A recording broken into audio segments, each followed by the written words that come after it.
क्योंकि हमारे पास 4 जानदार हैं, मत्ती, मरकस, लूका और यूहन्ना। शेर, बैल, निशान और उकाब। मत्ती और लूका यीशु मसीह की पैदाइश से शुरू करते हैं, वो जो मरियम से शुरू हुई, यूसुफ के दौरान शुरू हुई, वो पैदाइश से शुरू करते हैं। मरकस जो है वो यीशु मसीह की हीलिंग से शुरू करता है, वो यीशु मसीह की शिफा से शुरू करता है, मौजदात से शुरू करता है। और जब हम यूहन्ना की इंजील पढ़े तो यूहन्ना की इंजील में लिखा है इब्तिदा में कलाम था। आमीन। इससे पहले कि वो यीशु बनता, वो कई साल पहले मसीह था। तो भाई ब्रैनम ने कहा खुदा जब जमीन पर आया तो वो क्या खरीद रहा था? क्या वो कोई सब्जी, कोई प्लॉट, कोई घर खरीद रहा था? जी नहीं, खुदा एक जिंदगी से जिंदगियां खरीद रहा था। खुदा बहुत सी जिंदगियां खरीद रहा था। इस जजमेंट में वो बरा नहीं बनकर आ रहा। भाई ब्रैनम ने कहा जब वो पहली आमद में आया तो वो बरा बना, तो बरा का तलक चरवाहों के साथ था, वो इसलिए चरवाहों के पास आया। अब वो बरा बनकर नहीं आ रहा, अब वो एक जज बनकर आ रहा है। तो भाई ब्रैनम ने कहा मैं उसके वकील के तौर पर खड़ा हूं। जब तक आप तख्त पर नहीं बैठ जाते, जब तक आप लोगों का इंसाफ नहीं करते, फिर वो कहलाएगा बादशाहों का बादशाह, फिर उसे बादशाहों का बादशाह कहलाना पड़ेगा जब आप। आमीन, हालेलुया। आइए, जबकि हम खड़े हैं, दूसरा करंथियों उसका 5 बाब। आप सब जानते हैं कि 5 का अदद फजल का अदद है। दूसरा करंथियों 5 बाब उसकी 17, 18 और 19 आयत। हम 3 आयत तलावत करेंगे और देखेंगे कि खुदावंद ने आज हमारे लिए क्या रखा है। जी, सबने निकाल लिया? दूसरा करंथियों 5 बाब उसकी 17, 18 और 19 आयत। जी, कलाम मुकद्दस में लिखा है इसलिए अगर कोई मसीह में है तो वो नया मखलूक है, पुरानी चीज़ें जाती रही, देखो वो नई हो गई, और सब चीज़ें खुदा की तरफ से हैं, जिसने मसीह के वसीला से अपने साथ हमारा मेल मिलाप कर लिया और मेल मिलाप की खिदमत हमारे सुपुर्द की। मतलब ये है कि खुदा ने मसीह में होकर अपने साथ दुनिया का मेल मिलाप कर लिया और उनकी तकसीरों को उनके ज़ुम्मे ना लगाया, और उसने मेल मिलाप का पैगाम हमें सौंप दिया। दूसरा हवाला जी, यशायाह नबी का सहीफ़ा उसका 65 बाब उसकी 17 और 18 आयत हम तलावत करेंगे। जी, यहाँ लिखा है 17 आयत के अंदर, क्योंकि देखो मैं नया आसमान और नई ज़मीन को पैदा करता हूँ, पहली चीज़ों का फिर जिक्र ना होगा और वो ख्याल में ना आएंगी, बल्कि तुम मेरी उस नई खलकत से अब्दी खुशी और शादमानी करो, क्योंकि देखो मैं यरूशलेम को खुशी और उसके लोगों को खुरमी बनाऊंगा। और तीसरा हवाला मकाशवा की किताब से हम देखेंगे, मकाशवा 21 बाब उसकी पहली और दूसरी आयत हम तलावत करेंगे। मकाशवा 21 बाब, वहाँ लिखा है कि फिर मैंने नया आसमान और नई ज़मीन को देखा, क्योंकि पहला आसमान और पहली ज़मीन जाती रही और समंदर भी ना रहा। फिर मैंने शहर मुकद्दस नए यरूशलेम को आसमान से खुदा के पास से उतरते देखा, और उस दुल्हन की मानिंद आरास्ता था जिसने अपने शोहर के लिए श्रृंगार किया हो। खुदाम के कलाम के पढ़े और सुने जाने पर खुदाम की खास बरकत हो।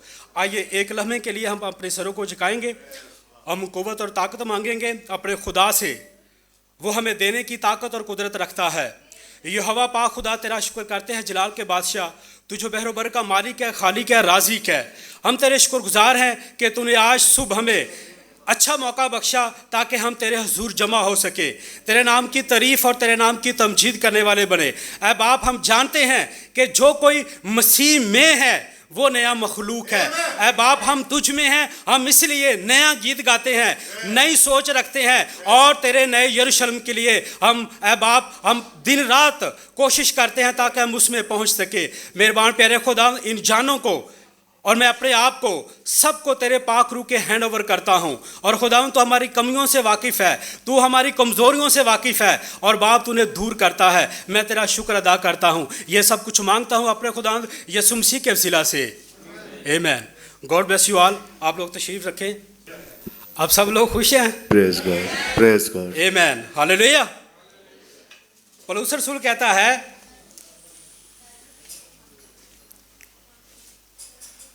अगर कोई मसीह में है तो वो नया मखलूक है, अगर कोई मसीह में नहीं है तो वो नया मखलूक नहीं है। आमीन। इसलिए यशायाह कहता है कि वो तमाम पुरानी चीज़ों का फिर जिक्र ना होगा। वो चीज़ें जो पुरानी हैं वो सब खत्म हो जाती हैं और जो चीज़ें नहीं हैं हम उनको लेकर चलते हैं। आमीन। तो पौलुस रसूल कहता है अगर कोई इस मसीह में है, इस वाले मसीह में है तो वो नया मखलूक है, और अगर कोई मसीह में नहीं है तो वो नया मखलूक नहीं है। वो तमाम पुरानी बातें, वो तमाम पिछली बातें वो सब खत्म हो जाती हैं।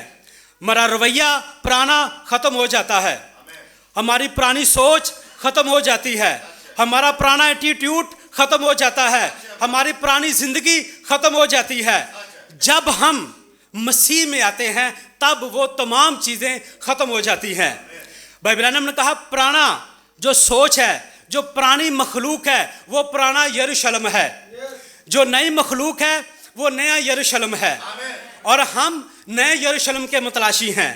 और पुराना यरूशलेम आप सब जानते हैं कि पुराने यरूशलेम में क्या हुआ। जनरल तीतस ने सबको जला दिया, हैकल को जला दिया, वह मातम और खून रेजी हुई। लेकिन नए यरूशलेम के अंदर खून रेजी नहीं है, नए यरूशलेम के अंदर कोई दुख, कोई वबा, कोई मुश्किल नहीं है। इसलिए पौलुस रसूल कहता है कि अगर कोई मसीह में है तो वो नया मखलूक है। पुरानी चीज़ें सब खत्म हो जाती हैं। आज से हम 5 साल बैक जाएं तो आज हम वो नहीं हैं, अगर हम 10 साल बैक जाएं तो हम वो नहीं हैं, अगर हम 15 साल बैक चले जाएं तो 15 साल बैक को जब हम देखते हैं अपने आप को, तो जब हम अभी देखते हैं तो हम बहुत बदल चुके हैं। आमीन। हमारी सोच, हमारे ख्याल, हमारी ज़िंदगी, हमारी जो फील्ड में जब हम निकलते हैं तो हमारे अंदर काफ़ी बदलाव आ चुका है। किस लिए आया है? खुदा के कलाम से। इसलिए पौलुस रसूल कहता है कि अगर कोई मसीह में है तो वो नया मखलूक है, नई मखलूक। पुरानी मखलूक ख़त्म, पुराना यरूशलेम ख़त्म, पुराना सब कुछ ख़त्म, अब नया शुरू होने वाला है। आमीन, हालेलुया। हम इसलिए जब चर्च आते हैं तो हमारी जो पुरानी सोच होती है हम उसको छोड़ आते हैं। जब हम चर्च में आते हैं तो हम नई सोच लेकर आते हैं। हमारे अंदर एक नया जोश और नया जज्बा होता है जो हम खुदा के लिए लेकर आते हैं। आमीन। तो भाई ब्रैनम ने कहा कि यीशु मसीह और मसीह यीशु में फ़र्क है। यीशु मसीह और मसीह यीशु में फ़र्क है। यीशु मसीह जो कि 2023 साल बैक जो आया था, अब वो मसीह नहीं है, अब यीशु बदल चुका है। अब जब यीशु बदला है तो पौलुस रसूल इसलिए कहता है कि अगर कोई मसीह में है तो वो नया मखलूक है। पुरानी चीज़ें ख़त्म हो जाती हैं, नई मखलूक जो मसीह में हम आते हैं। तो यीशु मसीह और मसीह यीशु यानी कि Jesus Christ and Christ Jesus में फ़र्क है। यीशु मसीह और मसीह यीशु में फ़र्क है। यीशु मसीह वो जिस्म वाली बॉडी लेकर आया जिसने इस क्रूस पर फिदिया दिया, दाम चुकाया। लेकिन जब वो थियोफनी बॉडी में आता है, जब वो स्पिरिट में से लोगोस निकलता है तो वो थियोफनी बॉडी बनता है, तो वो मसीह बन जाता है। इसलिए मसीह यीशु मसीह ने कहा कि मैं वापस बाप के पास जाता हूँ जहाँ से मैं आया हूँ। अब यीशु मसीह और मसीह यीशु डिफरेंट पार्ट हैं। मसीह की बॉडी और जीसस की बॉडी डिफरेंट पार्ट हैं। ये दो चीज़ें हैं जिनको हम देखने जा रहे हैं। इसीलिए पौलुस रसूल कहता है कि अगर कोई मसीह में है तो वो नया मखलूक है।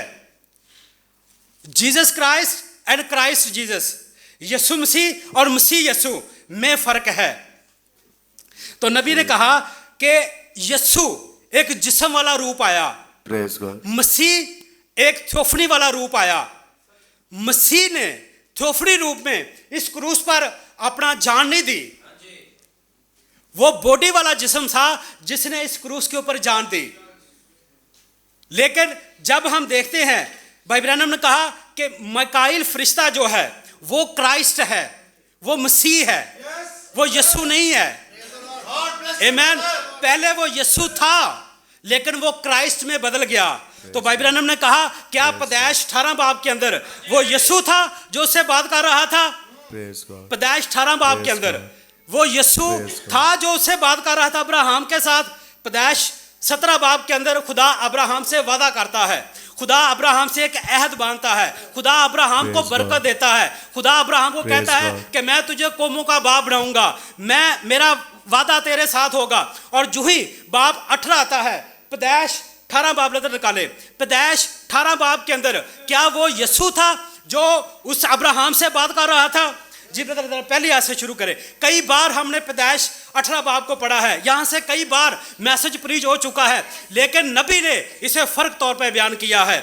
और मैं एक और बात बताना चाहता हूँ, ये कोट उनके लिए हैं जो नबी को बिलीव करते हैं, ये कोट उनके लिए नहीं है जो नबी पर ईमान नहीं रखते, जो इस बात पर ईमान रखते हैं कि मलाकी 4 का नबी जो आया है, मकाशवा 10:7 का जो फरिश्ता आया है, वो भाई ब्रैनम आया है।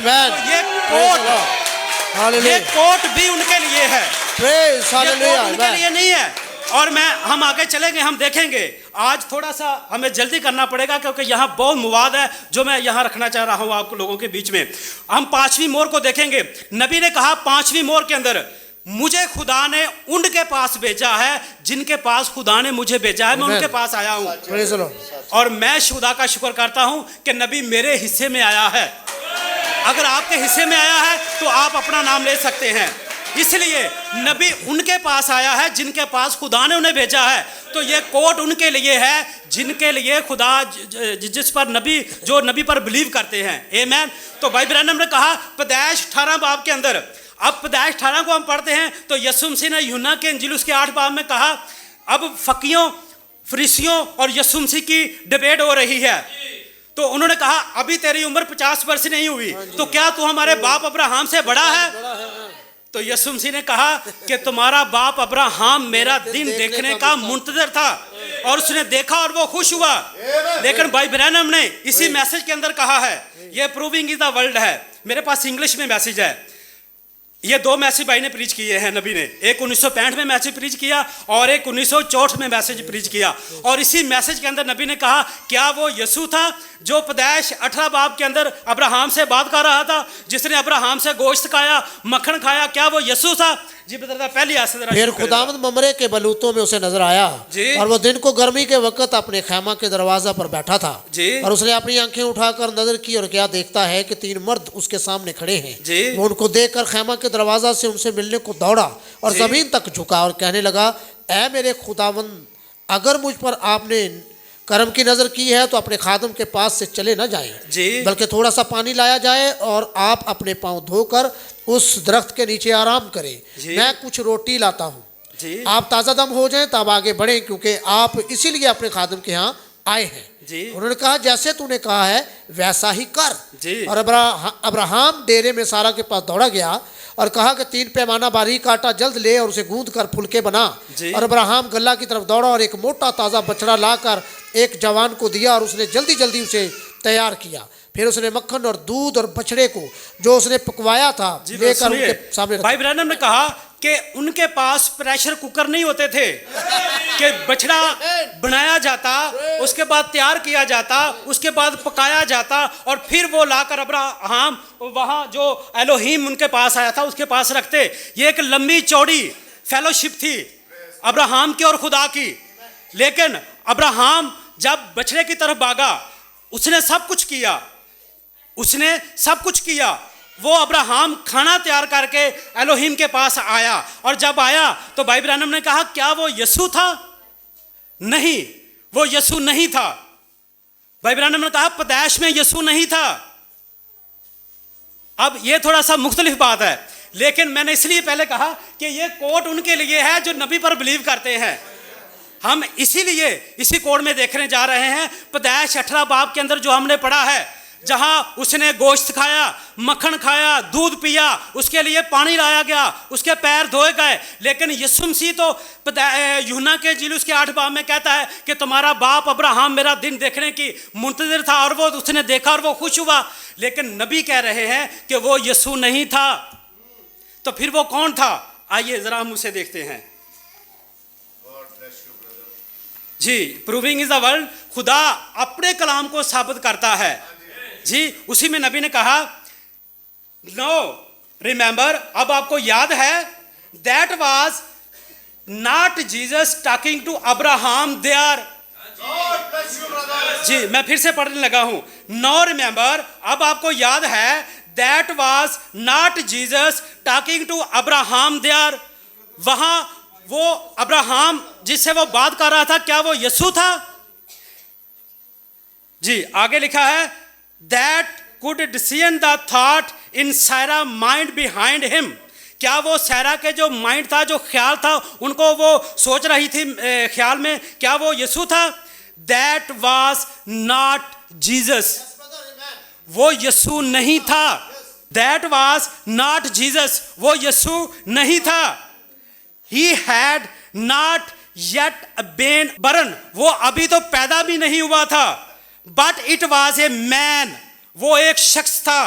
In human flesh, वो एक शख्स था, वो एक शख्स था, मैन था, आदमी था, जो नसानी जिस्म में जाहिर हुआ। वो यीशु नहीं था, वो यीशु नहीं था जो पैदाइश 18 बाब के अंदर पैदा हुआ। उससे मुलाकात की भाई ब्रैनम ने, किसी ने भाई ब्रैनम से सवाल किया, ये जो पिलर ऑफ फायर है, क्या ये सन ऑफ मैन है? भाई ब्रैनम ने कहा, सन ऑफ मैन नहीं है, ये क्राइस्ट है, ये मसा है, ये एक मसा है जो इंसान के ऊपर आता है। और जब किसी इंसान के ऊपर ये मसा आता है तो वो मसाशुदा शख्सियत बन जाती है, वो मसाशुदा शख्सियत बन जाती है। तो भाई ब्रैनम ने कहा, क्राइस्ट क्या है? क्राइस्ट एक मिकाइल फरिश्ता है। क्राइस्ट क्या है? एक लगोस है। क्राइस्ट क्या है? वो एक अहद का फरिश्ता है। क्राइस्ट क्या है? एक हॉली गोस्ट है। Christ and Jesus, Jesus Christ, Christ Jesus, ये मुख्तलिफ फर्क है। यानी कि जीसस बॉडी भी फर्क है और क्राइस्ट बॉडी भी फर्क है। अब हम देखेंगे कि वो जो जीसस बॉडी है, जो 2023 साल पहले जिसने कुफारा दिया, क्या वो आज भी मौजूद है? क्या उसका खून आज भी ताज़ा है? नबी इन्हीं मैसेज के अंदर बताएंगे। आमीन, हालेलुया, आमीन। आप मेरा साथ दे, आप जागते रहें। मैं चाहता हूं कि आपकी मौजूदगी इस शकीना ग्लोरी में होनी चाहिए।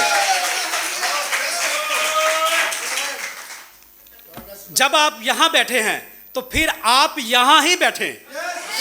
नबी ने कहा, खुदा अपने आप को सादगी में छुपाता है और फिर उसी में से होकर इश्कारा होता है। उसी में नबी ने कहा कि चर्च में किस तरह बैठते हैं। अगर हम उनके पहले, दूसरे, तीसरे पेज को स्टडी करें तो वहाँ नबी ने से डिटेल से प्रीच किया है। आमीन। वो ये नहीं कहता कि जब कोई आता है चर्च में तो सब गर्दनें घुमाकर उसकी तरफ देखना शुरू हो जाते हैं। नो, आपका ध्यान इतना कच्चा नहीं होना चाहिए। और ना आप ऐसे ही कोई आए, कोई बच्चा रोता है तो आप घूमकर उसकी तरफ देखते हैं। नो, ऐसा नहीं होना चाहिए। जब आप चर्च आते हैं, जब आप उसके हुजूर में बैठते हैं तो आपको इस कदर संजीदा होना चाहिए कि मसीह आपके बीच में से चल रहा होता है। आमीन। इसलिए नबी ने जब भी मीटिंग ली तो नबी ने कहा, कोई अपना सर ना उठाए, कोई जब मैं कहूं तो वो अपना सर झुका ले। क्यों नबी ये बार बार कहता है? क्योंकि हॉली गोस्ट संजीदगी को पसंद करता है। हॉली गोस्ट इतना संजीदा है कि उसके हुजूर में फरिश्ते भी अपने मुंह को ढांप लेते हैं। आमीन। तो Jesus Christ and Christ Jesus में फर्क है। किस लिए फर्क है? क्योंकि हमारे पास 4 जानदार हैं, मत्ती, मरकस, लूका और यूहन्ना। शेर, बैल, निशान और उकाब। मत्ती और लूका यीशु मसीह की पैदाइश से शुरू करते हैं। वो जो मरियम से शुरू हुई, यूसुफ के दौरान शुरू हुई, वो पैदाइश से शुरू करते हैं। मरकस जो है वो यीशु मसीह की हीलिंग से शुरू करता है, वो यीशु मसीह की शिफा से शुरू करता है, मौजदात से शुरू करता है। और जब हम यूहन्ना की इंजील पढ़े तो यूहन्ना की इंजील में लिखा है, इब्तिदा में कलाम था। आमीन। इससे पहले कि वो यीशु बनता, वो कई साल पहले मसीह था। यीशु बनने से पहले वो मसीह था। आमीन।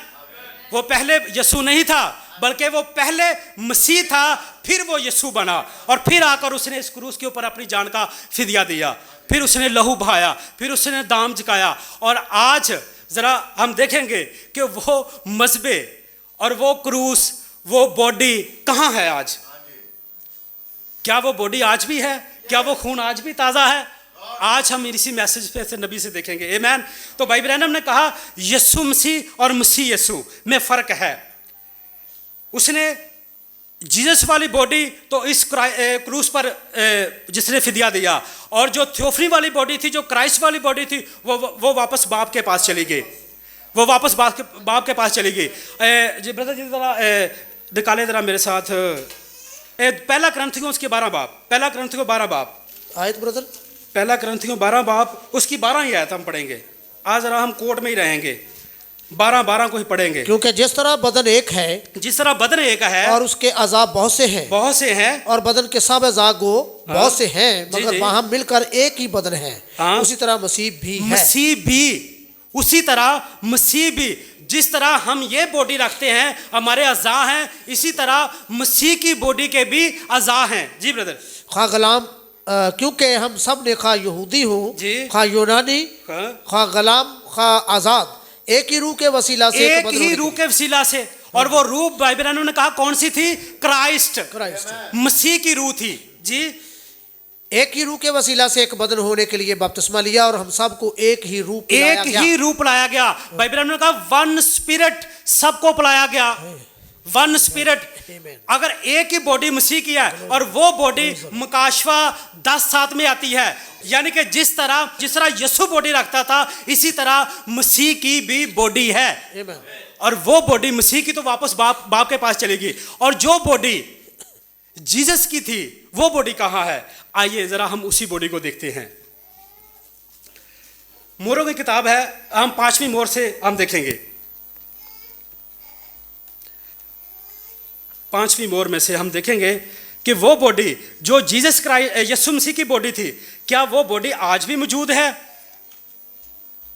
जिस बॉडी ने खून बहाया, जिस बॉडी ने दाम दिया मेरा और आपका, क्या वो बॉडी आज भी मौजूद है?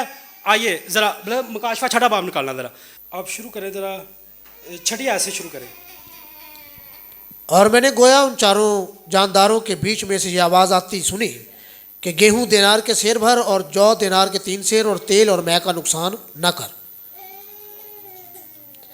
और जब उसने चौथी मोर खोली तो मैंने चौथे जानदार को ये कहते सुना कि आ, और मैं निगाह की तो क्या देखता हूँ कि एक जर्द सा घोड़ा है, और उसके सवार का नाम मौत है। और आलम 9 ऐसे शुरू करना प्लीज जरा। और जब उसने 5वीं मोर खोली तो मैंने कुर्बानगाह के नीचे उनकी रूहें देखी, जो खुदा के कलाम के सबब से और गवाही पर कायम रहने के बायस मारे गए थे। जी सुनिए, ये मुकाशवा 6 बाब उसकी 9 आयत। कुर्बानगाह, ये कौन सी कुर्बानगाह थी? बाइबल ने कहा 2 किस्म की कुर्बानगाह थी। अब हम जरा 2 के आंकड़े में रहेंगे। 2 कुर्बानगाह थी, Jesus Christ Jesus, body Jesus की बॉडी और मसीह की बॉडी। कुर्बानगाह पीतल की कुर्बानगाह और सोने की कुर्बानगाह। अब नबी बता रहे हैं कि जो रूहें मजबे के नीचे थी, और वो मजबा कौन सा था? क्या वो सोने का मजबा था या पीतल का मजबा था? इससे पहले कि मैं 5वीं मोर में जाऊँ, मतलब जरा खरूज की किताब निकालना, जरा हम देख लें कि मजबे कितने थे। मजबे भी 2 किस्म के थे। एक मजबा वो था जहां कुर्बानी दी जाती थी, और एक मजबा वो था जहां खुशबू और बहूर को जलाया जाता था। अखरूज की किताब उसका 37 बाब निकालें जरा। आप जरा मेरे लफ्ज़ों को जो दाएं बाएं होते हैं, आप इनको दरगुजर करना, आप मेरे मकसद को समझे। आमीन, हालेलुया, आमीन। अखरूज 37 बाब उसकी ब्रदर जरा 25 ऐसे शुरू करना जरा। अब ये वो कुर्बानगाह है जहां खुशबू जलाई जाती है, जहां पहले तो कुर्बानी की जाती है, कुर्बानी के बाद खून लेकर पाक तरीन मकाम में जाता था काहिन, और जहां जाकर वो खुशबू और बहूर को जलाता था।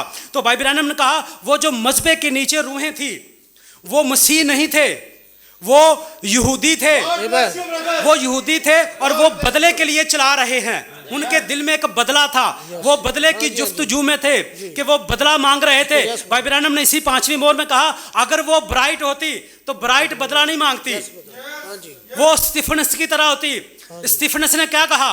स्टीफनस को मारा जा रहा था, पथराव हो रहे थे, लेकिन फिर भी वो कहता है ए बाप इनको माफ कर, ए बाप इनको माफ कर। तो भाई ब्रैनम ने कहा अगर वो ब्राइट होते तो वो बदला नहीं मांगते, ब्राइट बदला नहीं मांगती, इसलिए वो ब्राइट नहीं थे, वो यहूदी थे। और वो मजबा भाई ब्रैनम ने कहा कौन सा था?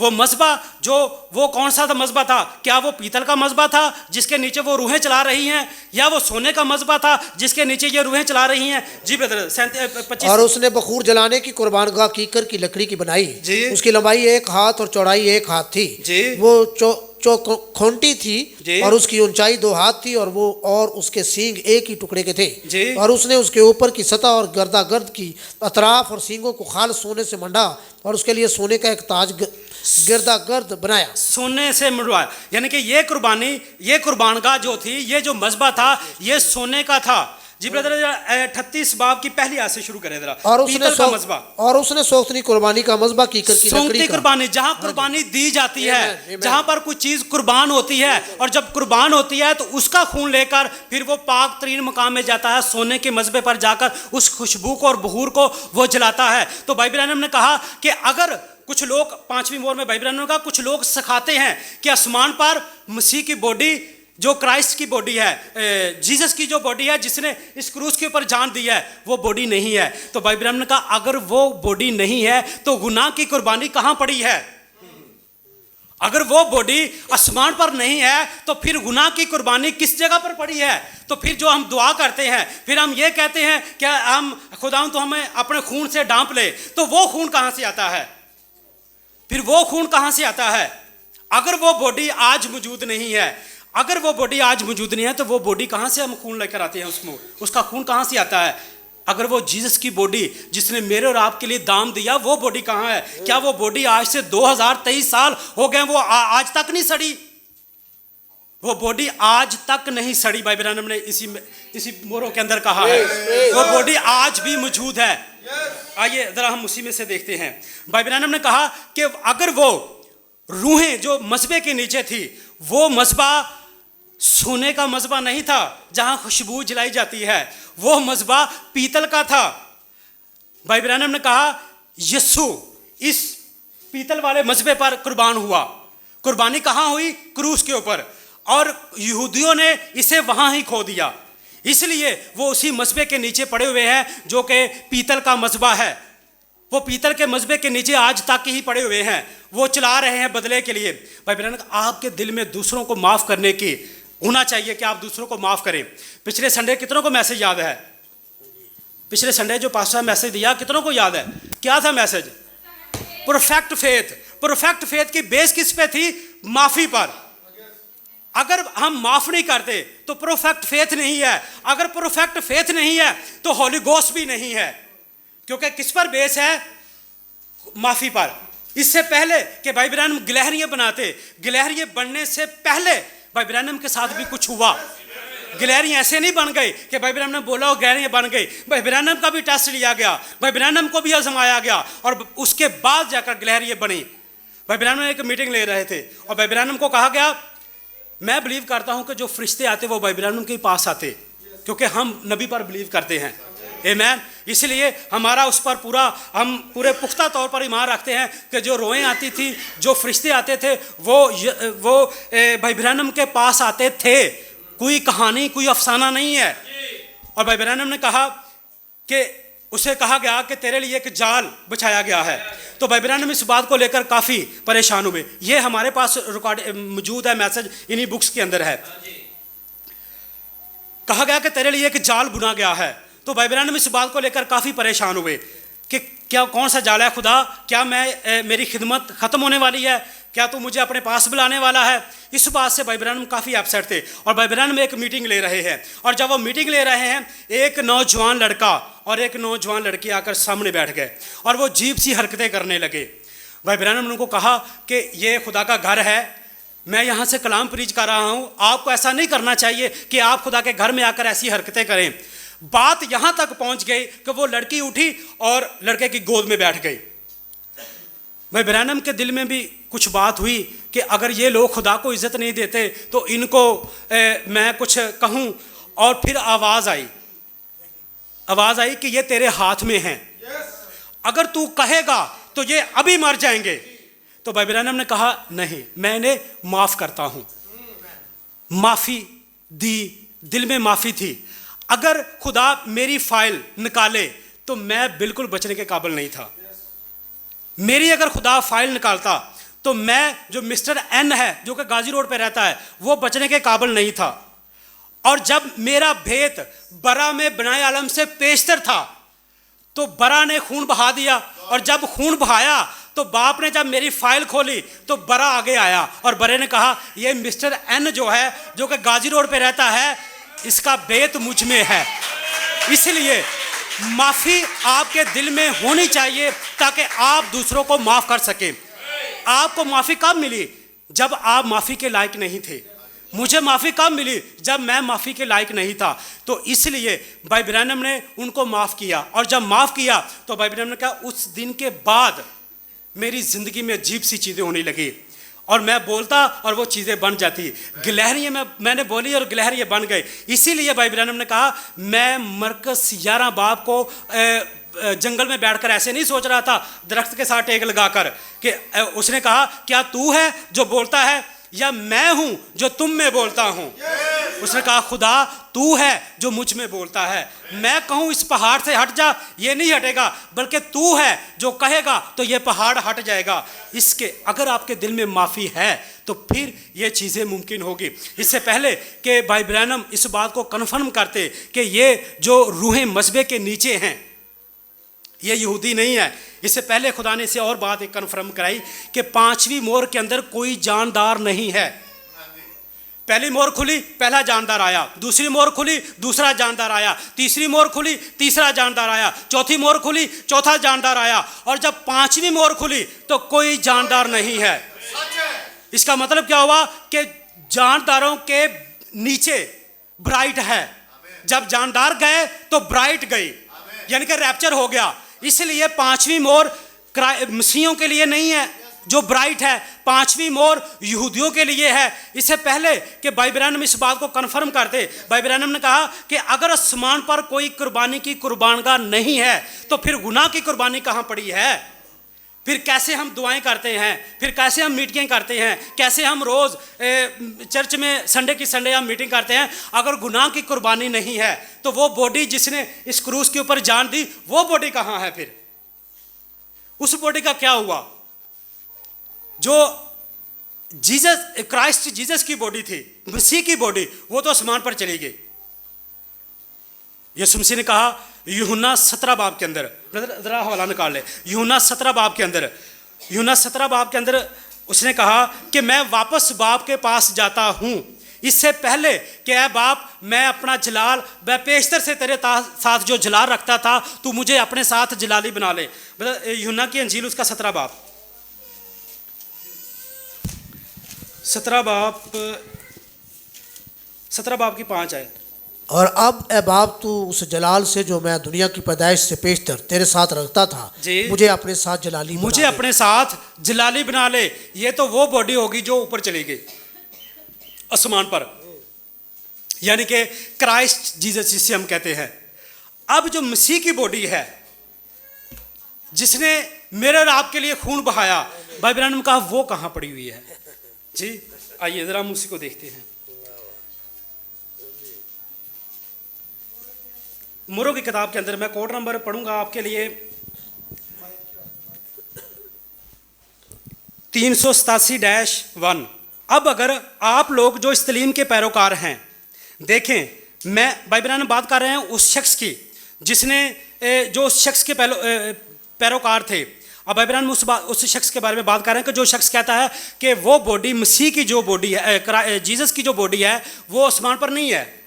अब भाई ब्रैनम ने इसीलिए कहा कि अगर वो आसमान पर नहीं है तो फिर ये बॉडी कहाँ पड़ी हुई है? भाई ब्रैनम इसी बारे में बात कर रहे हैं। अब आप लोग जो इसकी तलीम के पैरोकार हैं, देखें मैं नहीं, सिर्फ मैं ही नहीं कहता, मैं तकबर नहीं करता, लेकिन मैं सिर्फ देखें बाई स्मिथ, उसका नाम बाई स्मिथ था, मैं उसे सहारा देने की कोशिश कर रहा है। वो सिर्फ सहारा देने की कोशिश कर रहा है, वो सोई हुई रूहों को सहारा देने की कोशिश कर रहा है कि रूहें सो जाती हैं। आसमान पर कुर्बानी की कोई कुर्बानगाह नहीं है, एक ही कुर्बानगाह है जिसके मतलब कहा जाता है, यानी कि एक ही कुर्बानगाह है जो कि सोने की कुर्बानगाह है जिस पर बहूर जलाया जाता है। उसके ईमान के मुताबिक एक ही कुर्बानगाह है। भाई ब्रैनम कहते हैं जो ओरिया स्मिथ है जो जिसने ये सिखाया है अपने लोगों को, उसके मुताबिक एक ही कुर्बानगाह है, लेकिन मेरे मुताबिक एक कुर्बानगाह नहीं है और वो बहूर की है। वो जो खुशबू जलाते हैं सोने की कुर्बान गाय। लेकिन प्यारे लोगों, अपने भाई से इख्तलाफ की खातिर नहीं, मुझे उम्मीद है कि दूसरी तरफ हम उससे मुलाकात करेंगे। उस अजीम उस्ताद की मैं मुखालफत नहीं कर रहा, लेकिन आपको सिर्फ बताने के लिए कि ये किस तरह इसकी नफ़ी करता है। आखिरी अय्याम में इस मोहर का खुलना इसलिए मकसद है कि उसकी सोई हुई रूहों को भड़कने ना दिया जाए, जो कि मरी नहीं बल्कि जिंदा हैं। अब तवज्जो दें, अगर आसमान पर कुर्बानी की कोई कुर्बानगाह नहीं है तो गुनाह की कुर्बानी कहाँ पड़ी है? अगर आसमान पर गुनाह की कुर्बानी नहीं है तो फिर कौन सी कुर्बानी की जगह है जिसके लिए हम दुआएं करते हैं, हम मन्नतें मानते हैं, हम मीटिंगें करते हैं, फिर वो कहाँ जाती हैं? बरा वहाँ कोई जगह तो होगी, भाई बहन यहाँ बता रहे हैं, वहाँ कोई जगह तो होगी जहाँ ज़बा शुदा बरा पड़ा है। कोई तो जगह होगी, कोई तो ऐसी जगह है जहाँ वो बरा जो ज़बा किया गया, जिसको घायल किया गया, जिसको मारा गया मेरे और आपके लिए, भाई बहन का कोई तो जगह होगी जहाँ वो पड़ा हुआ है और खून आलूदा है। खून कहाँ है? अब बखूर को खुशबू के लिए जलाया जाता है। अब बखूर जो है वो खुशबू के लिए जलाई जाती है, जिसके मतलब बाइबल कहती है कि वो ईमानदारों की दुआएं हैं। अगर गुनाह की कुर्बानी आसमान पर नहीं है तो फिर हमारी दुआएं कहाँ जाती हैं? फिर हम जो दुआएं मांगते हैं तो फिर वो कैसे कबूल होती हैं? उनकी तो कोई रीज़न नहीं रही कि वो कबूल हो, क्योंकि गुनाह की कुर्बानी नहीं है।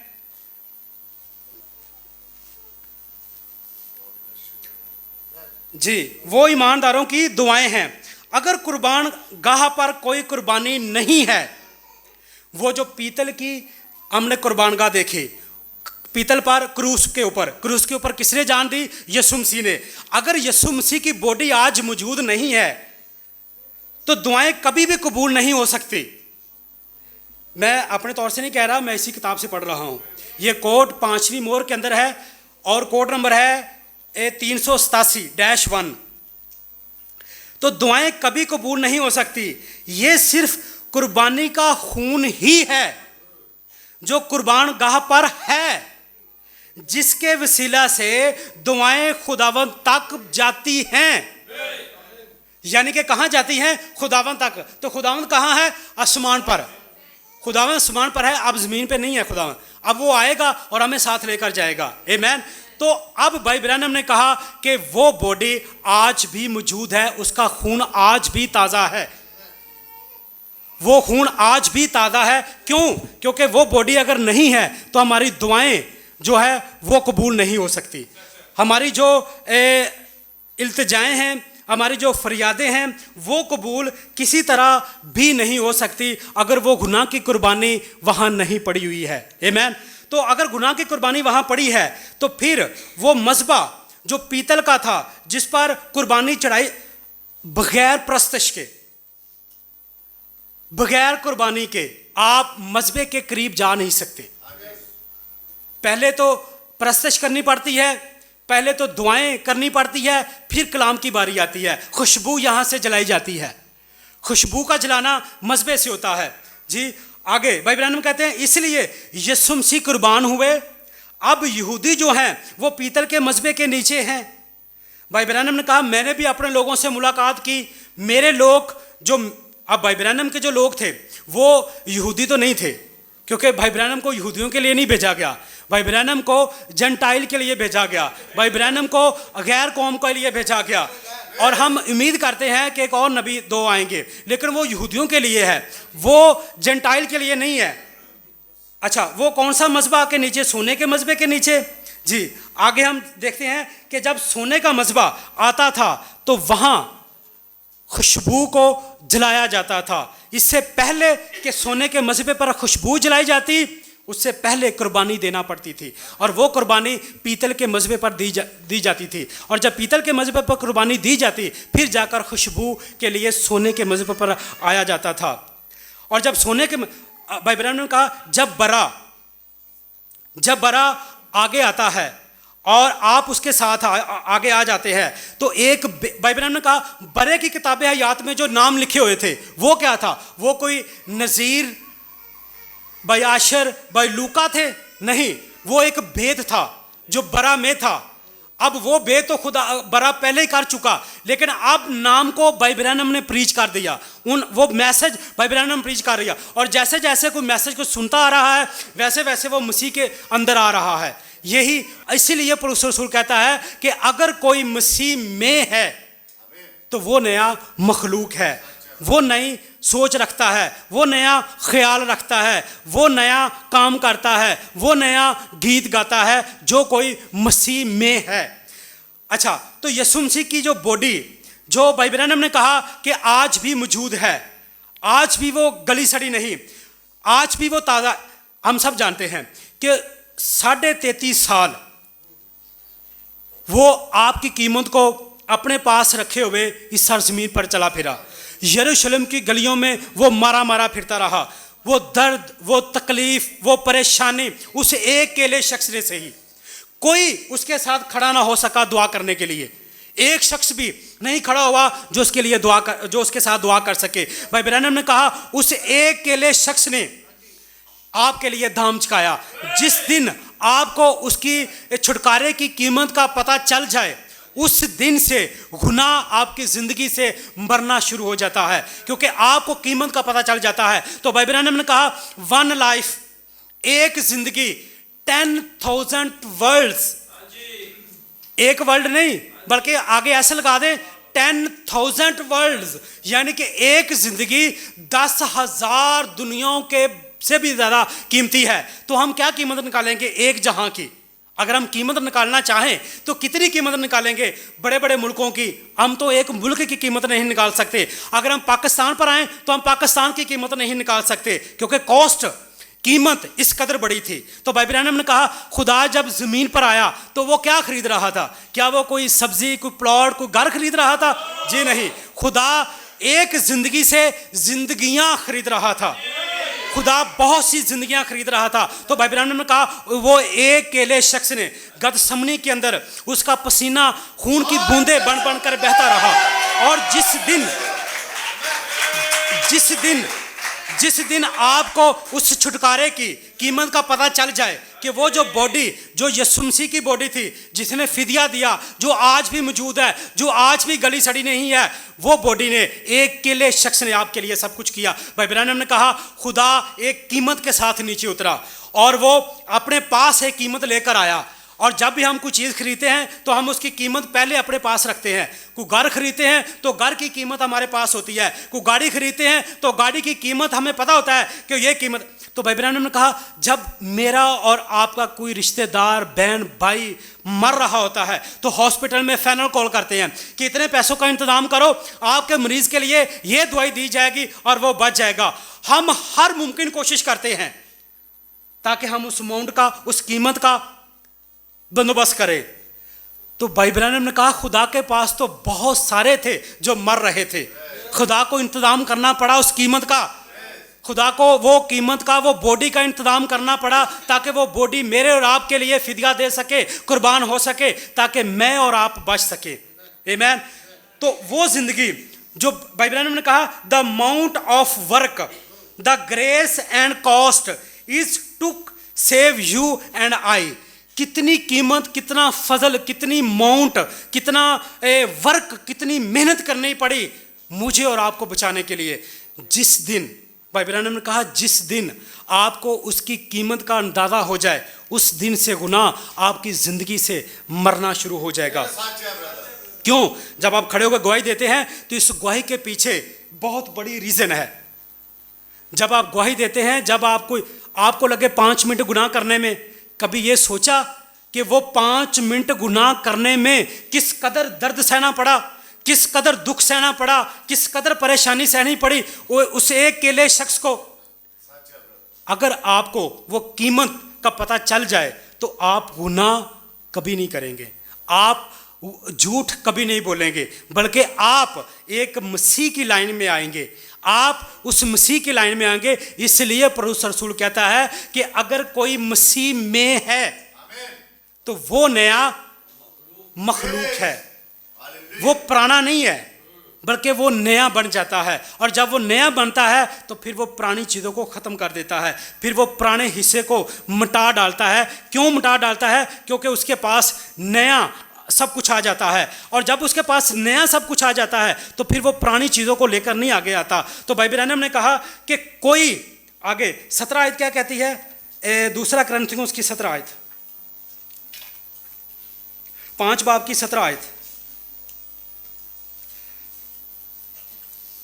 17 आयत कहती है कि इसलिए अगर कोई मसीह में है तो वो नया मखलूक है, पुरानी चीज़ें जाती रही, देखो वो नई हो गई, और सब चीज़ें खुदा की तरफ से हैं, जिसने मसीह के वसीला से अपने साथ हमारा मेल मिलाप कर लिया और मेल मिलाप की खिदमत किसके सुपुर्द की? अब पौलुस रसूल केला नहीं कह रहा, पौलुस रसूल वन का शो नहीं कर रहा, हमें दी गई। अगर आप इंग्लिश बाइबल पढ़ें तो यहाँ मैसेज लिखा हुआ है उसकी 19 आयत। मतलब यह कि खुदा ने मसीह में होकर अपने साथ दुनिया का मेल मिलाप कर लिया और उनकी तकसीरों को उनके ज़ुम्मे ना लगाया, और उसने मेल मिलाप का पैगाम, यहाँ पैगाम लिखा है। अगर आप इंग्लिश बाइबल पढ़ें तो वहाँ मैसेज नहीं लिखा, वहाँ कलाम लिखा हुआ है, वर्ड लिखा हुआ है। तो भाई ब्रैनम ने कहा कोई खिदमत नहीं मेल मिलाप की बगैर मेल मिलाप के कलाम के साथ। अगर हमने मेल मिलाप करना है तो किससे करना है? कलाम से। अगर किसी का मेल मिलाप कराना है तो कैसे कराना है? कलाम से। ऐसे मेल मिलाप नहीं कराना। इसलिए पौलुस रसूल कहता है कि मेल मिलाप की खिदमत किसे दी गई? हमें दी गई, हमारे सुपुर्द की गई, ताकि हम उसके एलची बनकर, हम उसके खादम बनकर लोगों को मसीह के पास लेकर आए।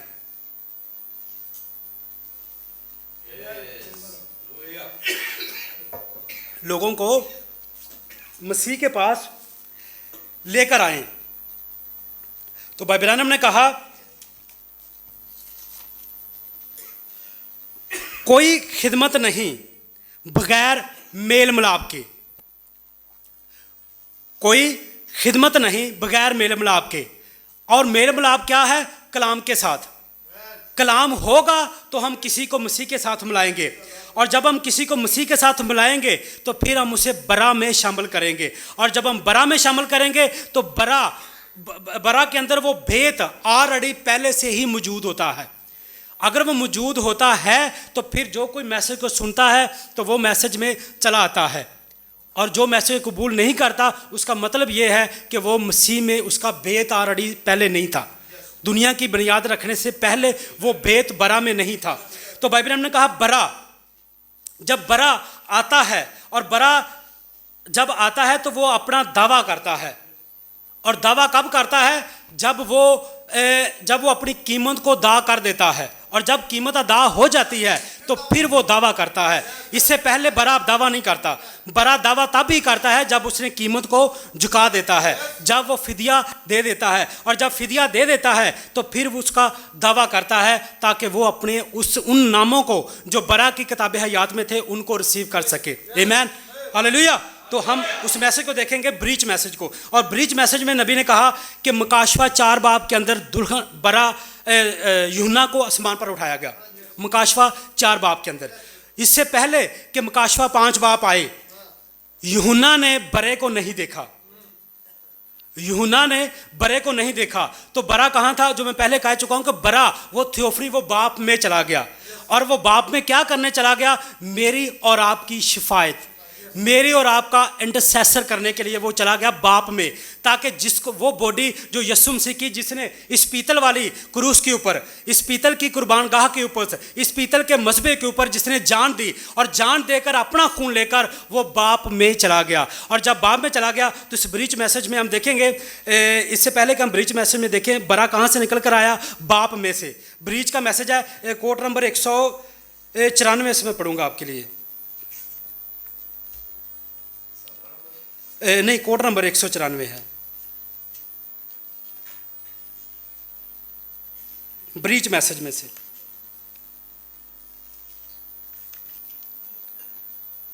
जी, सफ़ा नंबर है 37।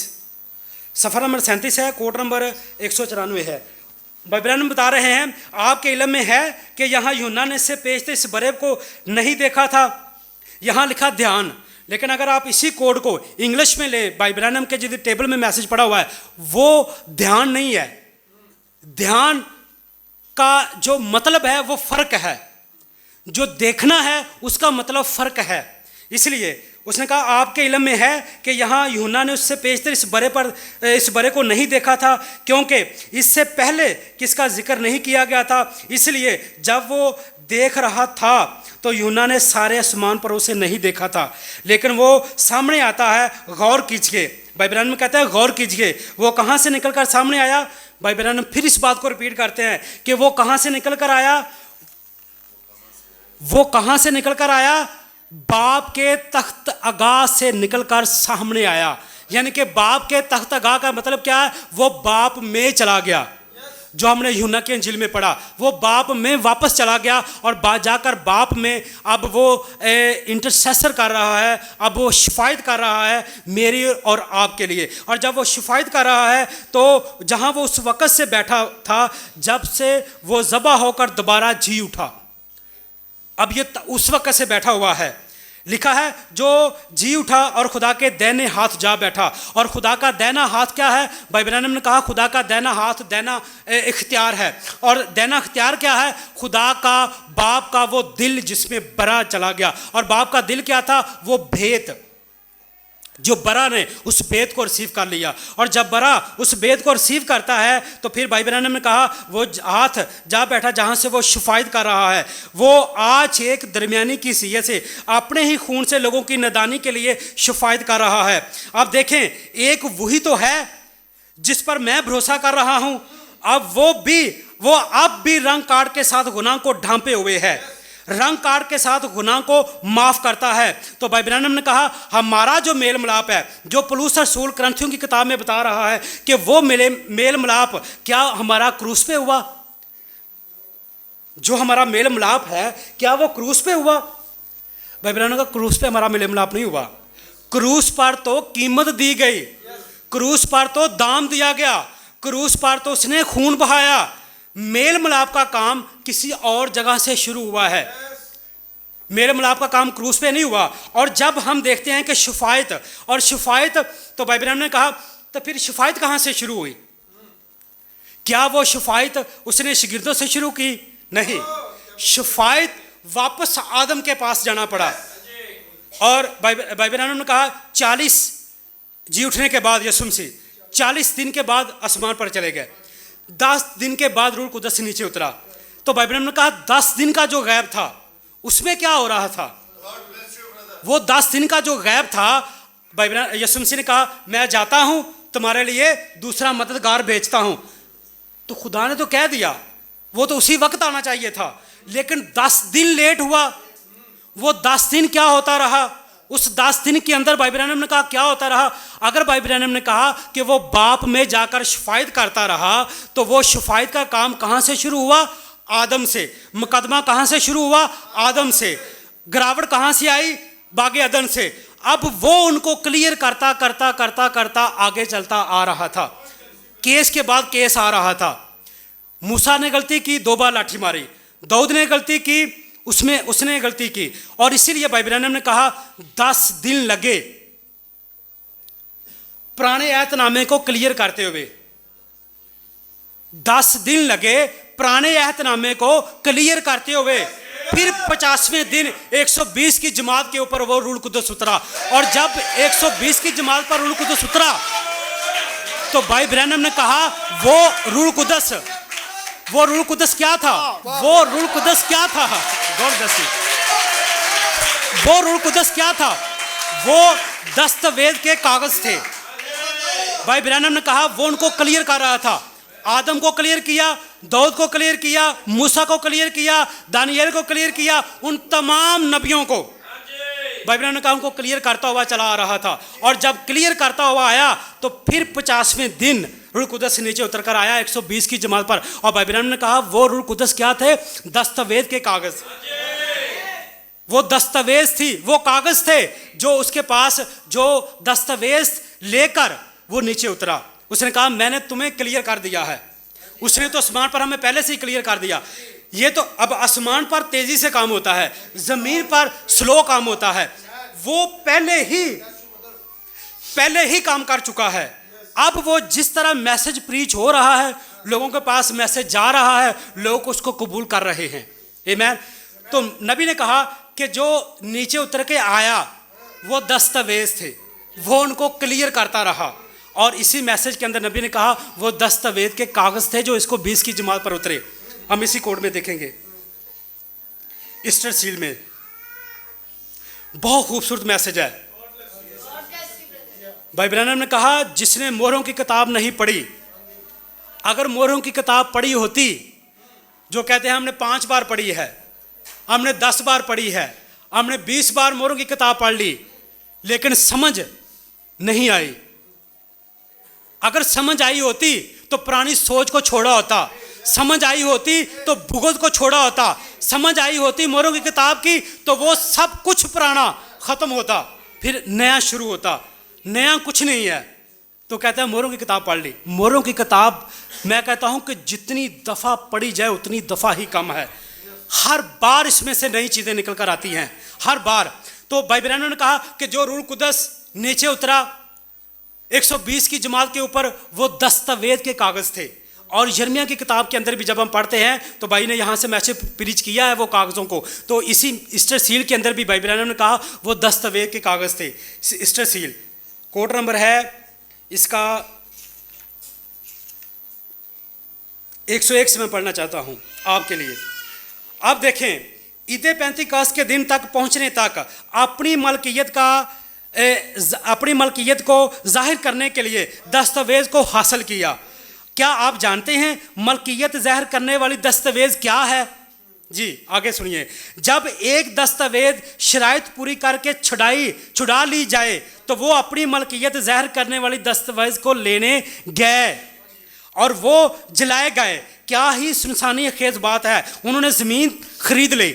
अब ज़मीन ये ज़मीन नहीं है, नबी इस ज़मीन की बात कर रहा है। वो ज़मीन खरीद ली, बल्कि उनके लिए खरीद ली गई। उन्होंने उसे हासिल किया। मैं आगे जम करके आगे जा रहा हूँ। इसका कोड नंबर है 107। खुदा ने अब्राहम से एक वादा किया था। अब्राहम खुदा पर ईमान लाया और ये उसके लिए रास्तबाजी गिना गया, लेकिन उसने अहद को खतरे की मोहर से बंद किया। आगे कोड नंबर 108। और खुदा ने आपसे एक वादा किया, आप उसे हासिल करेंगे, आप उठाए जाएंगे और ये बदन आखिरी वक्त में उसके साथ जलाली होगा। लेकिन आप देखें, आपको उस दस्तावेज को क्लियरनेस लेनी होगी। आदम को वो बैलों और बकरों के खून के नीचे थे। वो किसके खून को देख रहे थे? यीशु मसीह के खून को। वो सब उसके बैलों बकरों के खून के नीचे थे। और भाई ब्रैनम ने कहा वो छुड़ाए नहीं जा सकते थे। वो इसलिए उनके लिए वो 10 दिन लेट हुआ ताकि उनको क्लियर करता रहा। वो उस दस्तावेज को क्लियरनेस लेनी होगी और ये क्लियरनेस तब मिलती है जब उसके खिलाफ हर चीज़ ख़त्म हो जाती है। उनके तमाम गलतियां ख़त्म हो गई, उनके तमाम ख्याल पुराने ख़त्म हो गए और फिर दस्तावेज मिलती है। और तब आप मलकियत ज़ाहिर करने वाली दस्तावेज हासिल कर लेते हैं। आपको मोहर मिल गई, ये आपकी हो गई। ये चीज़ जिस पर लिखी है ये आपकी है। जब रूह कुदस उतरता है तो वो आपका होता है, उसको कोई और चुरा नहीं सकता। ये ज़मीन पर कोई शैतान दावा फिर नहीं कर सकता, क्योंकि ये ज़मीन खरीदी गई है और इस ज़मीन के लिए किसी ने दाम दिया है। इसलिए भाई ब्रैनम कह रहे हैं कि हर चीज़ जिस पर लिखी है वो आपकी बन जाती है। और जब हम यीशु मसीह को बासियत अपना निजात दहिंदा ईमान लाते हैं और तौबा करते हैं, बपतिस्मा लेते हैं, ऊपर आते हैं ताकि उस पर यकीन करें, तो खुदा हमारी तौबा को, हमारे ईमान को उस पर लाता है, पहचान लेता है। मलकियत ज़ाहिर करने वाली दस्तावेज को नीचे भेजता है। वो नीचे का तब भेजता है जब आप उसके ट्रैक पर होते हैं, जब आपका फोकस एक लाइन पर होता है, जब आप मसीह में आते हैं, तब वो दस्तावेज, वो रूह कुदस नीचे उतर आता है। आगे मलकियत ज़ाहिर करने वाली दस्तावेज यकीन दहानी है, उसमें ज़रा सा भी भाई बिलान में कहते हैं डाउट नहीं है। हर एक चीज जो आपके खिलाफ थी, मिस्टर एन की फाइल निकाली, हर चीजें खिलाफ थी। जब बरे में भेद छुपा तो सब खत्म। ठीक है ना? तो भाई बहन उसी के बारे में बात कर रहे हैं। हर चीज जो आपके खिलाफ थी, जो आपके हक में बोलती थी, जो आपको मुजरम ठहराती थी, वो सब खत्म। मगर जब आपने पूरे तौर से तौबा की तो तौबा की गारंटी है, भाई बहन कहते हैं ये गारंटी है, हालेलुया, जायदाद खरीद ली गई है। अब ये जो जायदाद है ये खरीदी जा चुकी है। आगे आपको यकीन दहानी के लिए मलकियत ज़ाहिर करने वाली दस्तावेज को थामे रखते हैं। वो चीज़ जो आपको मिल जाती है, फिर आप उसी में जुड़े रहते हैं, फिर आप उसी पर फोकस करते हैं।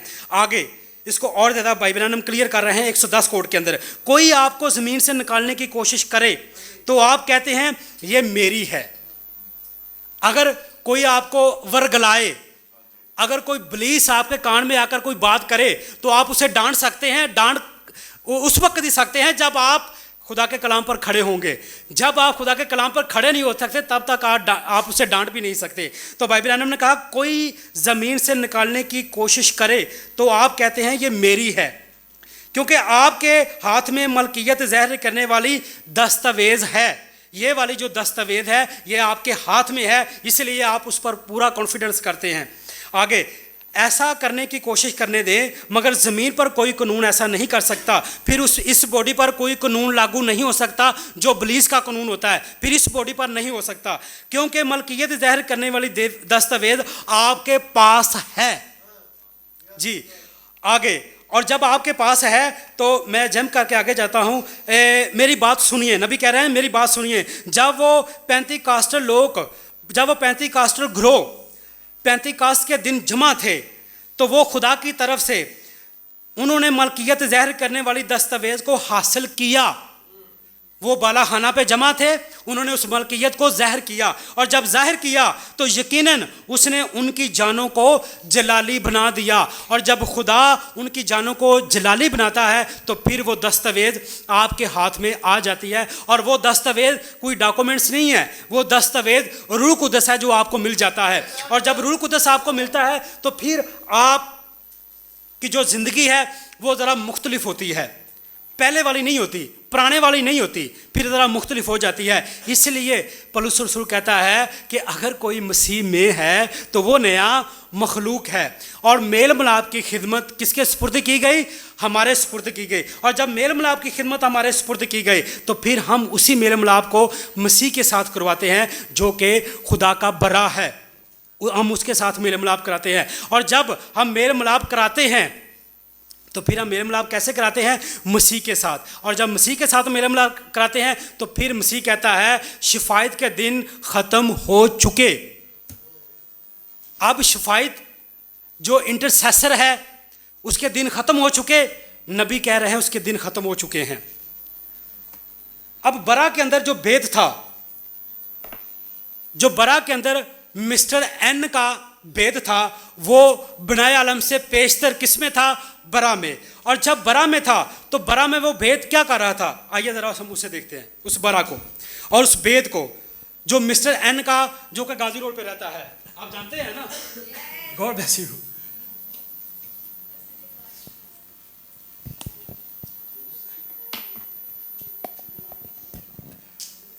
ये है आसमान, हेवन, ये है बाप और ये है बरा। आसमान के ऊपर बाप है, बाप में बरा है, और ये बरा में एक डॉट है, भेद है जो कि मिस्टर एन का है। मिस्टर एन कहाँ रहता है? गाजी रोड पर, ठीक है। और ये है जमीन, अर्थ। अब ये मिस्टर एन यहां रहता है जमीन के ऊपर, और जमीन कहां है? गाजी रोड पर, जहां मिस्टर एन रहता है, ठीक है। और ये बरा है, ये क्या है? बाप। और ये क्या है? बरा। और ये जो भेद है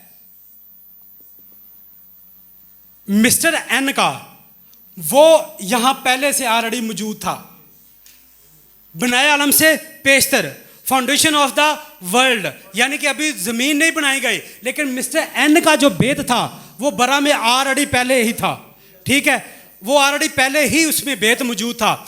और बरा जब इंटरसेसर कर रहा है यहाँ बैठकर, बाप के अंदर जब इंटरसेसर कर रहा है तो वो बेद को नीचे उतारता है, और वो बेद को जब नीचे उतारता है तो वो एक नबी के पास उस बेद को देता है।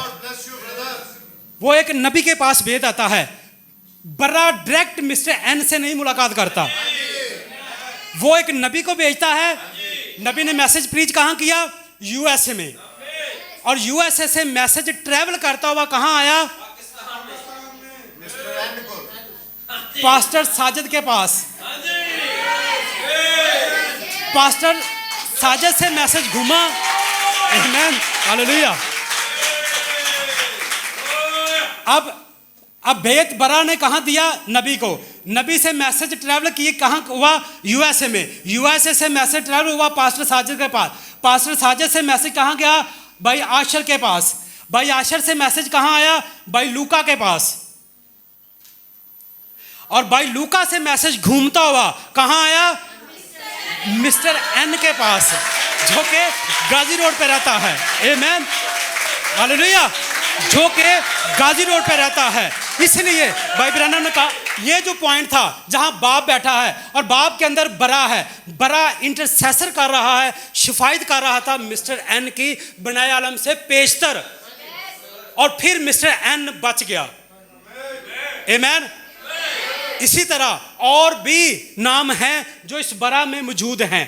आमीन। और जब बरा नीचे भेद को उतारता है तो भेद घूमता घूमता घूमता घूमता आखिरकार मैसेज मिस्टर एन के पास आ ही गया, क्योंकि मिस्टर एन का जो भेद था वो बनाए आलम से पेशतर बरा में था, और जब भेद बरा में था तो मिस्टर एन भी बच गया। आमीन, हालेलुया।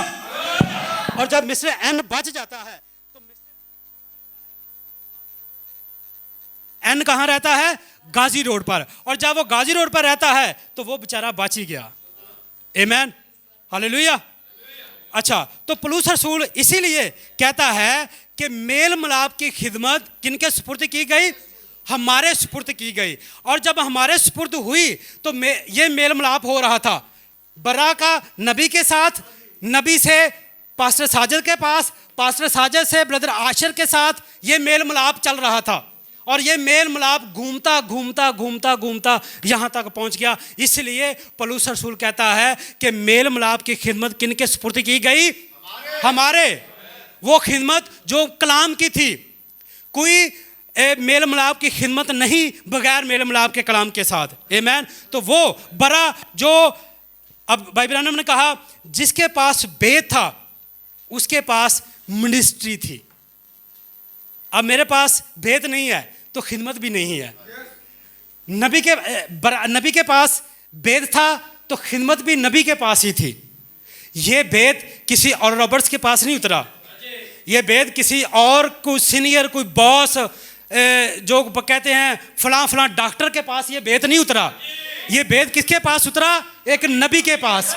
और नबी से ट्रैवल करता हुआ मेरे और आप तक ये मैसेज पहुंचा। तो भाई ब्रैनम ने कहा पौलुस का जो इंटरसेसर था, पौलुस का जो भेद था वो किसके पास था? हननिया के पास। पिलर ऑफ फायर की मुलाकात हो गई दमिश्क की राह पर, लेकिन अभी तक पौलुस को किसी और के पास जाना था, क्योंकि डायरेक्ट।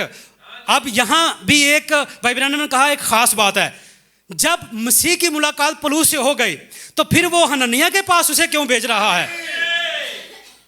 हननिया के पास क्यों भेज रहा है? क्योंकि उसे एक नबी के पास ही भेजना था।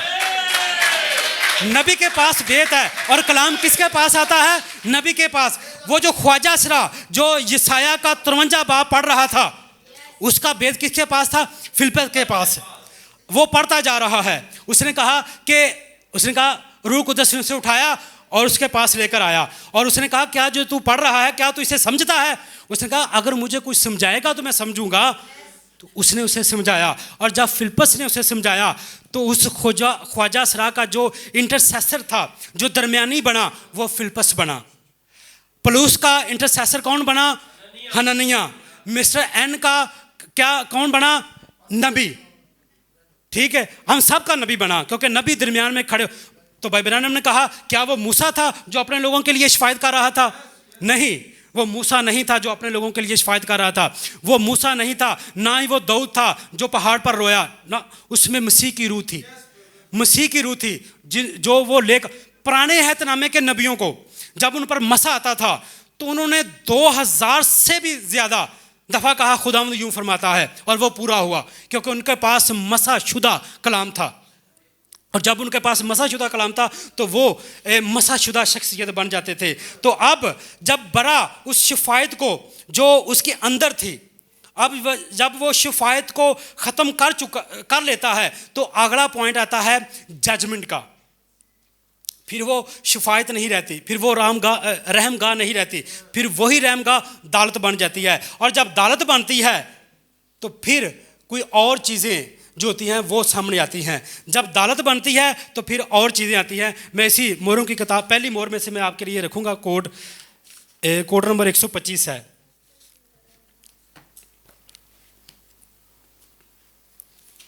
तो भाई ब्रैनम ने कहा इसी मोहरों की किताब में मसीह क्या था? खुदा का आइन दिल, जिसमें बरा जाकर इंटरसेसर कर रहा था, जिसमें बरा जाकर शिफायत कर रहा था। वो अहम ऐन दिल था मसीह का, खुदा का ऐन दिल था जी। इसी कोड के अंदर भाई ब्रैनम ने कहा 125 जी, कोड नंबर 125। अब बरा गुज़श्ता शिफायत वक्त में जानता था, वहाँ बनाए आलम से पेशतर नाम मौजूद थे, यानी कि जैसे मिस्टर एन का नाम था वैसे और भी बहुत सारे नाम बनाए आलम से पेशतर उस बरा में थे। और जब तक वो नाम ज़मीन पर जाहिर नहीं किए जाते उसे बतौरे शफी वहाँ रहना पड़ेगा।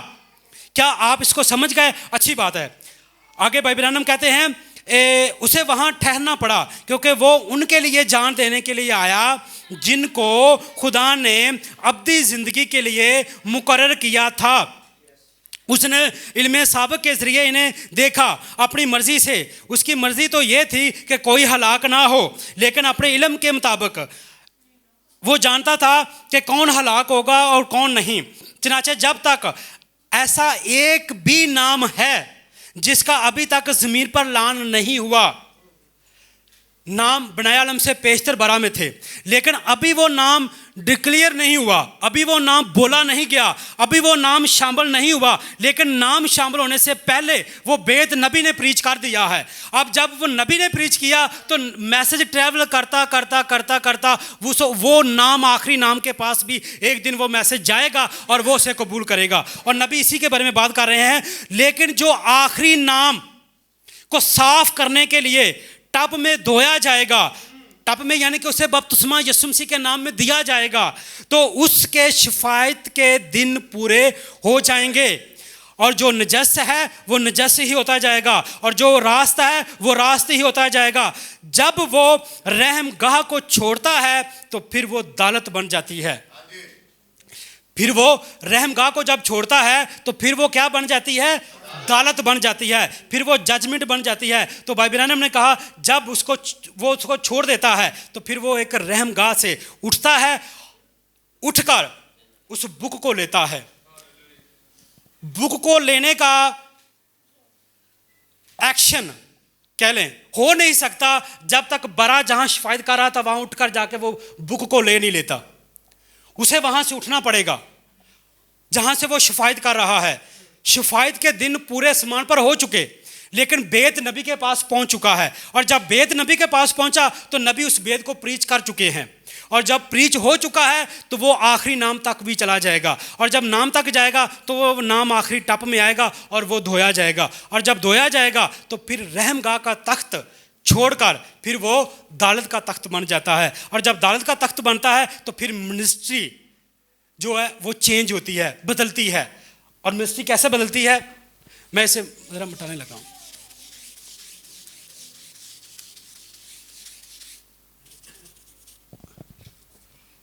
बरा यहां से उठता है और बुक को लेता है, जिस बुक में मेरे और आपके नाम थे। वो बुक लेने के लिए वो आगे आता है, और जब बुक को लेता है तो फिर वो दावा करता है कि मैंने इनको छुड़ा लिया है, अब ये मेरे हैं। तो जब वो बुक को लेकर आगे आता है तो वो मिनिस्ट्री को चेंज करता है, वो सन ऑफ गॉड से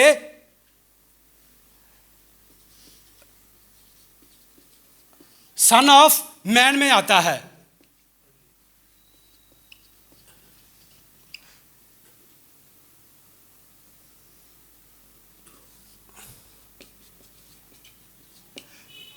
मिनिस्ट्री चेंज होती है, और जब मिनिस्ट्री चेंज होती है तो वो मिनिस्ट्री सन ऑफ मैन से सन ऑफ गॉड से सन ऑफ मैन में जाता है, और जब सन ऑफ मैन से दूसरी तरफ अपना वो रुख करता है तो फिर वो इंटरसेसर जो होती है, फिर वो इंटरसेसर जो होती है फिर वो जजमेंट बन जाती है।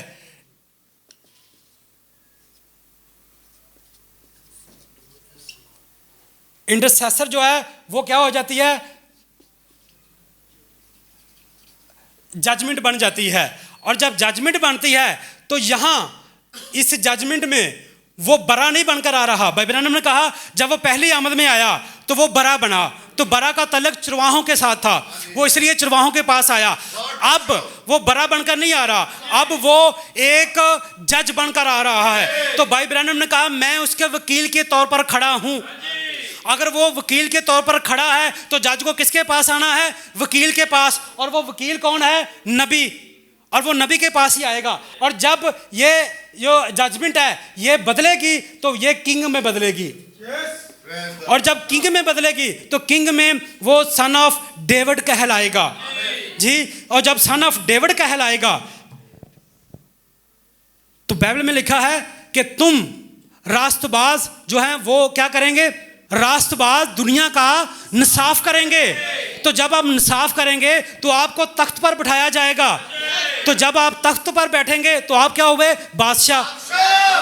आप बादशाह हुए ना, मुस्कुराओ तो सही, बादशाह हुए ना आप। बादशाह कोई नहीं बनना चाहता, बादशाह। तो भाई ब्रैनम ने कहा जब आप इंसाफ करोगे, मुकाशवा किताब में लिखा ना, मैंने तख्त देखे, लोग उन पर बिठाए गए, किताबें खोली गई, तो वो कौन थे, राष्ट्रवादी लोग थे, दुल्हन थी, ब्राइड थी। और जब आप तख्त पर बैठते हैं तो आप इंसाफ करते हैं, जब आप इंसाफ करते हैं तो आप भी बादशाह बन जाते हैं। जब आप बादशाह बनते हैं तो ये जो बादशाह बनता है, पहले वाला जो बादशाह है जो दाऊद की बादशाही में आता है, दाऊद के वादे में आता है, सन ऑफ डेविड के वक्त में आता है। आपको पता है 3 नामों से आया, son of man, son of God, son of David. Son of David में जब आता है तो वह 1000 साल बादशाही में आता है। तो जब ये वाला जो जज है, ये वाला जो बादशाह है, तो ये जो तख्त पर बिठाए गए हैं वो बादशाह, ये बादशाह और वो बादशाह जब दोनों आपस में रलते हैं तो फिर कलाम मुकद्दस में लिखा है वो क्या कहलाया जाएगा, बादशाहों का बादशाह। फिर वो बादशाहों का बादशाह कहलाएगा जब तक ये अमल पूरा नहीं हो जाता, जब तक आप तख्त पर नहीं बैठ जाते, जब तक आप लोगों का इंसाफ नहीं करते, फिर वो कहलाएगा बादशाहों का बादशाह। फिर उसे बादशाहों का बादशाह कहलाना पड़ेगा जब आप तख्त पर बैठेंगे। फिर लिखा है राष्ट्रबाज लोग दुनिया का इंसाफ करेंगे। तो अब ये बेद जिनके पास अभी जा रहा है, ये मसीह में आ रहे हैं, और जब मसीह में आ रहे हैं तो फिर वो मसीह का हिस्सा बन रहे हैं, और जब मसीह का हिस्सा बन रहे हैं तो फिर ये मिनिस्ट्री चेंज हो रही है। अब जब चेंज होगी तो फिर मुख्तलिफ चीज़ें सामने आ रही हैं। तो मैं आखिरी कोट पढ़कर इसको क्लोज करूंगा। कितने हैं जो खुश हैं आखिरी कोट पर, बड़े खुश होते हैं। आमीन, हालेलुया, आमीन। रूहें जो उस वक्त कैद में हैं, हम इसी कोट में देखने जा रहे हैं। अब जब सर जज है तो बॉडी भी जज ही होगी ना, आप समझ रहे हैं इस बात को। अब ये नहीं है कि यहां से बस जज हो, पूरी बॉडी जज होगी। अगर हाथ भी जज हैं, पांव भी जज हैं, पूरी बॉडी जज ही कहलाएगी। आमीन। तो हम इसी एक कोड को देखेंगे। रूहें जो उस वक्त कैद में हैं, 138 कोड नंबर है, मैं यहाँ से पढ़ना चाहूँगा। लिखा है कि वहाँ हमने देखा कि बरा मंजर आम पर आया, और जब बरा मंजर आम पर आया और उसने रहम के मनसहद को छोड़ दिया। अब जहाँ बरा बैठा था उसने वहाँ से वो उठा और जाकर एक किताब को ले लिया, और जब किताब को ले लिया तो उसने उस जगह को छोड़ दिया। उसका निजात देने का काम मुकम्मल हो चुका था। ये अभी ज़मीन पर नहीं हुआ, ये आसमान पर हो रहा है। काम बरा ने वहाँ से मुकम्मल कर दिया, उसने हमारी और आपकी फ़ाइल को क्लियर कर दिया, उसने दस्तावेज को भेज दिया, उसने सब कुछ कर दिया है। ऊपर बरा आगे बढ़ा और जो तख्त पर बैठा था उसके हाथ से किताब ले ली, और जब किताब ले ली और फिर मज़ीद कोई वक्त बाकी ना रहा, क्योंकि बाप मुकाशवा 10 बाब के अंदर अचानक एक फरिश्ता ज़ाहिर हुआ जिसने नीचे आकर कसम खाई और कहा अब देर ना होगी। जी, आगे लिखा है 139 कोड में। लेकिन आप देखते हैं कि इस किताब में निजात याफ्तगान का अंदराज था। किसमें? जो बरा ने किताब बाप से ली। अब आपको याद है कि जब किताब खो गई बाग अदन के अंदर, वो वापस बाप के पास चली गई, हकीकी माल के पास, और वो बाइबल ने कहा वो किताब की उड़ती हुई नहीं गई, वो थॉट थी जो वहाँ चली गई। खुदा की आदम की फेलोशिप जुदा हो गई, सोच जुदा हो गई। आगे ये मखलसी की किताब थी, हर एक चीज़ जिसे उसने निजात दी थी उस किताब में लिखी थी। वो सब जिनके लिए उसने जान दी उस किताब में लिखे थे। उस वक्त तक दरमियानी होने के मुकाम को छोड़ ना सका जब तक पूरी तरह मखलसी ना दे ली। पूरी मखलसी दी, तब वहां से उठा और जाकर एक किताब को लिया। तब तक वो बैठा रहा जब तक आखिरी नाम का बेत बरा ने क्लियर नहीं कर दिया। ये अब आसमान पर हो चुका है, अब ज़मीन पर एक दिन वो आखिरी नाम तक बेत नबी के वसीला जाएगा और वो बचेगा और उसे टप में धोया जाएगा। जी, आगे लिखा है उसने उनको सलीब पर मखलसी नहीं दी। अब समझ रहे हैं ना, मैं पहले जो बात कर गया हूं, क्या सलीब पर हमारा मिले मिलाप नहीं हुआ? जी, उसने उनको सलीब पर मखलसी नहीं दी, इसलिए कि वो पहले बरा की किताब हयात में मुकर्रर हो चुके थे। वो बनाए आलम से पेशतर ही मिस्टर एन पहले ही था बरा में। जी, और उसे उस वक्त तक शिफायत के लिए खड़ा रहना पड़ा जब तक आखिरी शख्स अंदर नहीं आ गया। जब वो आखिरी नाम अंदर आसमान पर, अभी ज़मीन पर तो हम मीटिंग कर रहे हैं, ज़मीन पर तो प्रीचिंग हो रही है, ज़मीन पर तो अब सब कुछ हो रहा है ताकि वो फाइनल रूह तक वो कलाम पहुंच सके। लेकिन ये आसमान तक, बाइबल का आसमान तक वो काम मुकम्मल हो चुका है। आगे 140 कोड में, मगर एक दिन उसने वो मकाम छोड़ दिया और सामने आया। किताब कहाँ थी? ये तब तक पशीदा मालिक यानी कादर मुल्तक खुदा के हाथ में थी, और यूहन्ना ने तवज्जो की और रोने लगा क्योंकि कोई भी इस किताब पर नज़र करने के काबिल ना निकला, और मोहरों को खोला जाना ख़ास काम था ताकि पशीदा बेत, नबी ने कहा वो नाम नज़ीर शरून ये नाम नहीं थे, वो एक बेत के तौर पर नाम थे, वो बेत जाहिर नहीं किया गया। अगर वो बेत जाहिर किया गया तब बरा उठता है और उसको किताब को लेता है। यूहन्ना इसलिए रोया ताकि यूहन्ना जानता था मेरा बेत इसमें है। और फिर उन 24 एल्डर में से एक ने कहा यूहन्ना मत रो, तेरी जगह कोई और आकर खड़ा हो गया है, तेरी जगह किसी और ने ले ली है। इसलिए अब वो बरा आकर अपना दावा करता है, और जब दावा करता है तो फिर वो किताब को लेने का पूरा मालिक बन जाता है। आगे कोड नंबर है 151। उनके नाम किताब हयात में मौजूद थे और बरा को यहाँ खड़ा होना पड़ा क्योंकि खुदा का मकसद उनको निजात देना था। उनके नाम बनाए आलम से पेशतर बरा की किताब हयात में लिखे गए थे। फिर बरा को ज़िबा होने के लिए भेजा गया, फिर ज़बा हुआ। बरा शिफायत करने के लिए यहाँ वापस आया, और जब वो यहाँ से उसने कुर्बानी दे दी और कुर्बानी देने के बाद वो बाप में चला गया और वो वापस बाप में चला जाता है। बरा को देखिए बहुत से रूप हो सकते थे, बहुत कुछ हो सकता था, लेकिन कोई मौजूद था जिसे निजात दी जानी थी। इसलिए कलीसिया पहले से उसके लिए मुकर्रर थी, और जब कलीसिया पहले के लिए उसके लिए मुकर्रर थी और जब उस किताब का आखिरी नाम की मखलसी हो गई तो बरा उस किताब को लेने के लिए आगे आया। इसलिए उसने उस तख्त को छोड़ दिया जिसने ये काम किया है। और जब उसने ये काम कर लिया तो फिर वो आगे आकर बरा उनका दावा करता है। उनका दावा करने के लिए भी वो आगे आया जिनके नाम बनाया आलम से पेशतर उस किताब में थे। बरा उस वक्त तक दावा नहीं कर सकता था जब तक किताब मालिक के हाथ में थी। उसने जान दी वो बॉडी भाई ब्रैनम ने कहा अगर वो बॉडी आज भी मौजूद है तो वो गली सड़ी क्यों नहीं। वो मन जो मर्तबान में था, जो पाक तरीन मुकाम में था, वो आज भी ताज़ा है। और जो मन बाहर होता था वो सुबह ही ख़राब हो जाता, लेकिन जो पाक तरीन मुकाम में होता था वो आज भी ताज़ा मन है। और अगर आज ताज़ा है तो बरा भी आज ताज़ा है, इसलिए हमारी दुआएं कबूल होती हैं। आमीन, हालेलुया, गॉड ब्लेस यू।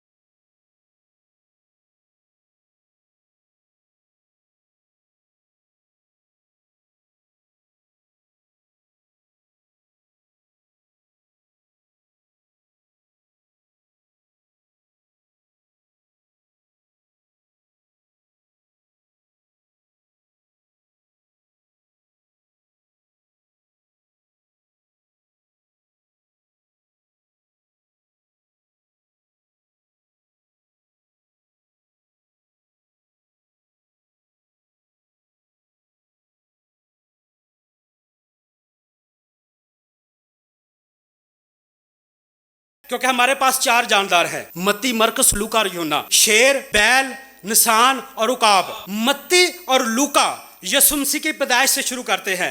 वो जो मरियम से शुरू हुई, यूसुफ के दौरान शुरू हुई, वो पैदाइश से शुरू करते हैं। मरकस जो है वो यीशु मसीह की हीलिंग से शुरू करता है, वो यीशु मसीह की शिफा से शुरू करता है, मौजदात से शुरू करता है। और जब हम यूहन्ना की इंजील पढ़े तो यूहन्ना की इंजील में लिखा है इब्तिदा में कलाम था। आमीन। इससे पहले कि वो यीशु बनता वो कई साल पहले मसीह था। तो भाई ब्रैनम ने कहा खुदा जब जमीन पर आया तो वो क्या खरीद रहा था? क्या वो कोई सब्जी, कोई प्लॉट, कोई घर खरीद रहा था? जी नहीं, खुदा एक जिंदगी से जिंदगियां खरीद रहा था। खुदा बहुत सी जिंदगियां खरीद रहा था। इस जजमेंट में वो बरा नहीं बनकर आ रहा। भाई ब्रैनम ने कहा जब वो पहली आमद में आया तो वो बरा बना, तो बरा का तलक चरवाहों के साथ था, वो इसलिए चरवाहों के पास आया। अब वो बरा बनकर नहीं आ रहा, अब वो एक जज बनकर आ रहा है। तो भाई ब्रैनम ने कहा मैं उसके वकील के तौर पर खड़ा हूं। जब तक आप तख्त पर नहीं बैठ जाते, जब तक आप लोगों का इंसाफ नहीं करते, फिर वो कहलाएगा बादशाहों का बादशाह। फिर उसे बादशाहों का बादशाह कहलाना पड़ेगा जब आप तख्त पर बैठेंगे।